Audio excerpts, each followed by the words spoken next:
Zainab Harake nagsorry dahil sa insensitive comment niya kay Vice Ganda. Nagsorry ang social media influencer na si Zainab Harake dahil sa iniwan niyang komento sa video ni Vice Ganda. Ang naturang video na ito ni Vice ay ang kanyang late entry para sa viral content challenge sa social media na ito ay ang Piliin Mo ang Pilipinas. Ang challenge na ito ay binigyang buhay ang kanta ni Angeline Quinto habang ipinapakita ang ganda ng kultura sa ating bansa. Ngunit sa entry naman ni Vice, ipinakita ng komedyante na hindi lang magagandang tanawin, masasayang pangyayari ang nararanasan ng bawat Pilipino sa bansang Pilipinas.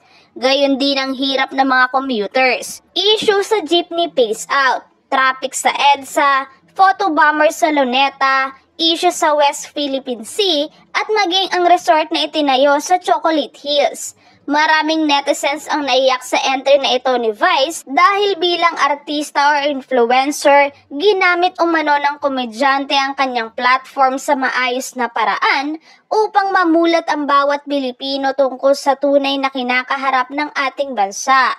Ngunit mukhang hindi naiintindihan ni Zainab Harake ang mensahe na nais iparating ng entry ni Vice Ganda. Sa halip na maintindihan niya ang mga social issues sa ating bansa, akala ng vlogger na hindi seryoso at for content lamang ang video na ito ng komedyante.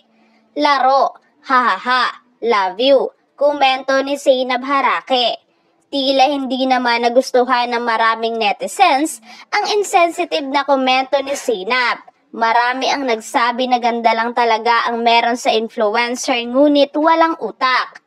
Narito nga ang ilang mga komento ng mga netizens.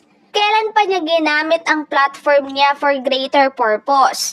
Mga vlog niya puro prank at drama kaysa ginagamit for awareness sa mga social issues. Trabaho rin konti Zainab, hindi puro papansin. Kung nakakabili lang ng common sense, binilhan ko na itong si Zainab.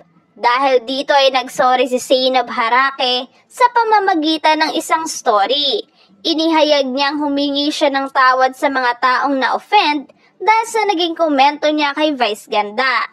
Sa mga na-offend ko sa comment ko kay Mimi Vice, I am really sorry na amazed lang talaga ako ng sobra sa pagiging witty niya. Sa paggawa ng content dahil napasok niya ang social issues in which we all should be aware of. Nagkausap na din kami ni Mimi Vice about this. Let's all support Mimi Vice and let's continue to use our platform for better purposes and to uplift one another in our country. Ani ni Zainab.